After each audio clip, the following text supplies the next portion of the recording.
गांव में एक परिवार रहता था जिसमें बड़ा भाई रामलाल और उसकी पत्नी सुशीला रहते थे। सुशीला ने अभी अभी एक बच्चे को जन्म दिया था जिसे घर के सभी लोग प्यार से राहुल बुलाते थे। लाल के छोटे भाई का नाम दीपक, पत्नी का नाम कोमल था। उनके एक बेटा था जिसका नाम सूरज था। सभी लोग आपस में बड़े प्रेम से रहते थे, लेकिन जब से राहुल का जन्म हुआ तो सुशीला का स्वभाव बदल गया था। वो राहुल को बिल्कुल भी पसंद नहीं करती थी। एक दिन की बात है, रामलाल कोमल और बाकी के घर वालों को बुलाकर समझा रहा था। कोमल, मैं कुछ दिनों के लिए गांव से बाहर जा रहा हूँ। तुम अपना और राहुल का ध्यान रखना। मैं थोड़े ही दिनों में आ जाऊंगा। और दीपक, मैं तुम पर पूरे घर की जिम्मेदारी छोड़कर जा रहा हूँ। मुझे उम्मीद है कि तुम उसे अच्छे से निभाओगे। जी भैया, आप निश्चिंत होकर जाइए। मैं सबका अच्छे से ख्याल रखूंगा। दीपक, जरा तुम अपनी पत्नी को समझा देना कि वो मेरे पीछे से झगड़ा ना करे। जी भैया, आप बेफिक्र होकर जाएं। रामलाल पूरे परिवार से विदा लेकर चला जाता है। मेरी तो इस घर में कोई कदर ही नहीं है। मुझे तो जो कोई आता है वो ही सुनाकर चला जाता है। तुम बाज नहीं आओगी अपनी हरकतों से। मुझे तो बस इस घर में मेरे बच्चे का हक चाहिए और कुछ नहीं। सब कुछ तो तुम्हें और तुम्हारे बच्चे को मिल रहा है, और क्या चाहिए? मैंने कभी तुम्हारे और अपने बच्चे में कोई फर्क नहीं किया, तब भी तुम हमें गलत क्यों समझ रही हो? ये कहकर कोमल रोती हुई अपने कमरे में चली जाती है। मैंने कभी इन दोनों बच्चों में भेदभाव नहीं किया, फिर भी ये मुझे ही दोष दे रही है। इतने में राहुल भूख की वजह से रोने लगता है। क्या हुआ बेटा, तुम क्यों रो रहे हो? लगता है तुम्हें भूख लगी है। मैं अभी तुम्हारे लिए दूध बनाकर लाती हूँ। कोमल राहुल के लिए रसोई में से दूध लेने चली जाती है तो वो देखती है, अरे ये क्या, बर्तन में तो दूध ही नहीं है। सुबह ही तो इतना सारा मंगाया था, फिर कहाँ गया? कोमल सुशीला के कमरे में जाकर पूछती है, सुशीला, आज सुबह ही तो मैंने दूध मंगाया था, फिर दूध कहाँ गया? अब मुझे क्या पता, आपने ही राहुल को पिला दिया होगा और नाम मुझ पर लगा रही हो। नहीं, वो तो मैं ऐसे ही पूछ रही थी। राहुल को भूख लगी है और रसोई में बिल्कुल भी दूध नहीं है। इतने में ही दीपक आ जाता है और वो दोनों की बातें सुन रहा होता है। भाभी, मैं अभी दूध लेकर आता हूँ। दीपक बाजार से दूध लाकर कोमल को दे देता है।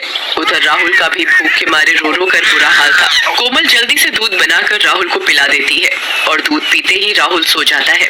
भैया के जाते ही तुमने अपने रंग दिखाने शुरू कर दिए। जब भैया आएंगे तो मैं उन्हें क्या कहूँगा? तुम्हें तो बस अपने भतीजे की ही पड़ी रहती है। मेरी और मेरे बच्चे की तो तुम्हें परवाह ही नहीं। जाओ अपने भाई और भतीजे के पास। सुशीला अपने बेटे को दीपक के हाथ से छीन कर ले जाती है और मन ही मन बहुत खिलसती है। जब देखो राहुल मेरे सूरज का तो नाम ही नहीं लेता। जब से ये राहुल हुआ है ना, मेरे बच्चे की तो कोई कदर ही नहीं रही। अगर ये राहुल ना होता तो सारी जायदाद मेरे सूरज को ही मिलती। और अब मैं इन्हें ऐसा सबक सिखाऊंगी कि जिंदगी भर याद रखेंगे। और ऐसा क्या करूं कि सांप भी मर जाए और लाठी भी ना टूटे। हाँ, ये ठीक रहेगा। आज रात को ही मैं ये काम करूंगी। आधी रात को जब घर के सभी लोग सो रहे होते हैं तो सुशीला कोमल के कमरे में जाकर देखती है। यही सही मौका है। दीदी गहरी नींद में सो रही है। मैं राहुल को उठाकर यहाँ से ले जाती हूँ और किसी को कुछ पता भी नहीं चलेगा। सुशीला राहुल को उठाकर घर से बाहर दूर एक रेल की पटरी पर ले जाती है। ले मर, अब देखती हूँ तुझे कौन आकर बचाता है। तेरे जीते जी मेरे बेटे को जायदाद नहीं मिलेगी, इसलिए तुझे मरना होगा। सुशीला राहुल को वही रेल की पटरी पर छोड़कर चली जाती है। उसे ऐसा करते हुए एक चुड़ैल देख रही होती है। तभी सामने से अचानक रेल को आता देख चुड़ैल उस बच्चे को बचा लेती है।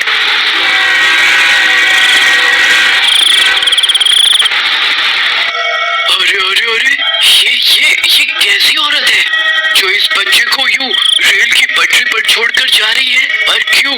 इसका तो पता लगाना पड़ेगा। आखिर इस औरत ने इस बच्चे को रेल की पटरी पर क्यों छोड़ा? चुड़ैल उस बच्चे को अपनी गोद में लेकर सुशीला के पीछे पीछे चलने लगती है। सुशीला को ऐसा महसूस होता है जैसे कोई उसका पीछा कर रहा हो। थोड़ी ही देर में सुबह भी होने वाली थी। इधर सुशीला रास्ते में सोचती आ रही थी, इससे पहले कि कोई मुझे देखे मैं अपने कमरे में जाकर सो जाती हूँ। और अगली सुबह जब कोमल सोकर उठती है, अरे मेरा रोहन कहाँ गया? रात को तो मेरे पास सो रहा था, फिर कहाँ चला गया? मेरा बच्चा कौन ले जा सकता है? कोमल की आवाज सुनकर दीपक और सुशीला भी उसके पास आ जाते हैं। देखो ना भैया, मेरे रोहन को पता नहीं कौन उठाकर ले गया। ऐसा कैसे हो सकता है दीदी? रात को तो रोहन आपके पास ही सो रहा था, फिर भला उसे कौन ले जा सकता है। सुशीला मन ही मन बहुत खुश हो रही थी। अब राहुल तुम्हें कभी नहीं मिलेगा, उसे तुम्हें रेल की पटरी पर छोड़ाई, अब वो वहाँ से कभी लौट कर नहीं आएगा। अब तक तो राहुल स्वयं सिधार गया होगा और उसके हिस्से की जायदाद भी मेरे बेटे की होगी। सुशीला रोते हुए कोमल से कहती है, दीदी तुम चिंता मत करो, हम राहुल को जल्दी ही ढूंढ निकालेंगे। हाँ भाभी, तुम चिंता मत करो, मैं रोहन को कैसे भी ढूंढ कर लाऊंगा। सब लोग राहुल के बारे में बात कर रहे होते हैं तो रामलाल भी दूसरे गांव से लौट कर आ जाता है। सब लोग रामलाल की आवाज सुनकर चुप हो जाते हैं। क्या बात है, तुम सब लोग मेरे आते ही चुप क्यों हो गए? तुम सब लोगों का रंग क्यों उड़ा हुआ है और तुम सब लोग इतने परेशान क्यों लग रहे हो? आखिर बात क्या है? कोई मुझे कुछ बताएगा भी? कोमल रोते हुए अपने पति को सारी बात बताती है। मैं थोड़े दिनों के लिए बाहर क्या गया, तुम लोग मेरे बच्चे को ठीक से नहीं रख पाए। आए मेरा बच्चा इस हाल में होगा, पता नहीं कौन मेरे बच्चे को ले गया।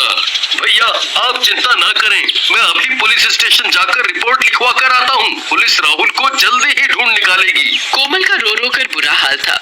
कोई जाकर मेरे बच्चे को ढूंढ कर लाओ, पता नहीं कैसा होगा मेरा बच्चा। कोमल कोमल चुप हो जाओ, रो मत, मिल जाएगा हमारा बच्चा, मिल जाएगा। तभी सुशीला मन ही मन सोचती है, दीदी आप रोइए मत, राहुल जल्दी ही मिल जाएगा। सुशीला कोमल के साथ ऐसे दिखावा कर रही थी कि उसे उसके बच्चे की कितनी चिंता है। फिर सभी लोग राहुल को ढूंढने के लिए निकल ही रहे होते हैं।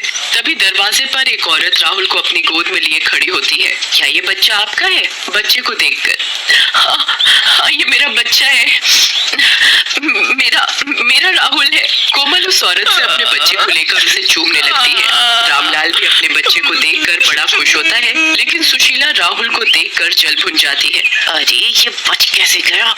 इसे तो मैं रेल की पटरी पर छोड़ाई थी, फिर ये जिंदा कैसे बच गया? ये आपको मिला कहाँ से और आप कौन हो? ये मुझे रेल की पटरी पर पड़ा मिला था।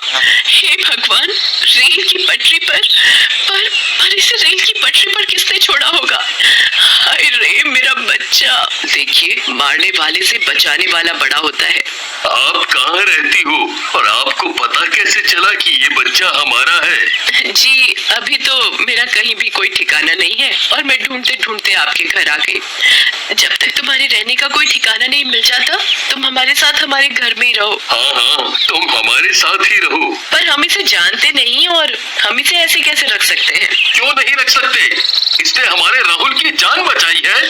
चुड़ैल भी उन सबके साथ उनके घर में रहने लगती है। चुड़ैल को पूरा विश्वास था कि सुशीला फिर राहुल को नुकसान पहुंचा सकती है, इसलिए वो राहुल को एक पल के लिए भी अपनी आंखों से दूर नहीं होने देती थी। वो सुशीला पर पूरी नजर रखती थी। एक दिन की बात है, सुशीला आज पूरे दिन यही सोचती रही कि वो राहुल से कैसे पीछा छुड़ाए। रात भी हो जाती है, सब लोग खाना खाकर अपने कमरे में सोने के लिए चले जाते हैं तो सुशीला चुपके से उसके कमरे में जाती है।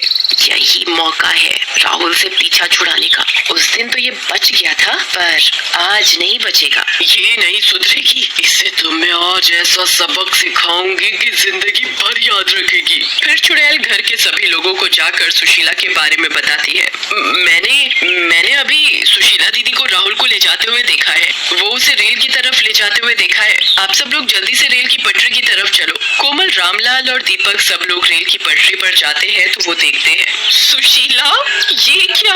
तुम मेरे बच्चे को रेल की पटरी पर छोड़ रही हो? तुम ऐसा कैसे कर सकती हो? तुम भी तो एक माँ हो। कोमल सुशीला से राहुल को छीनने की पूरी कोशिश करती है पर वो उसे नहीं देती। मैं इसे नहीं दूंगी। सुशीला कोमल को धक्का देकर राहुल को रेल की पटरी पर छोड़ देती है।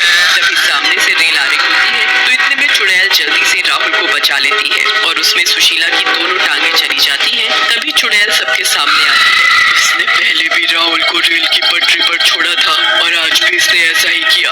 जो जैसा करता है वो वैसा भरता है। तुमने एक चुड़ैल होकर भी मेरे बच्चे की जान बचाई और एक ये है जो अपनी है पर अपनी होकर भी अपनी नहीं हो सकी। मुझे माफ कर दो, मैंने अपने बच्चे के लालच में ऐसा किया। मुझे माफ कर दो, मुझे मेरे किए की सजा मिल गई। अब मेरे जाने का समय आ गया है, मुझे जाना होगा।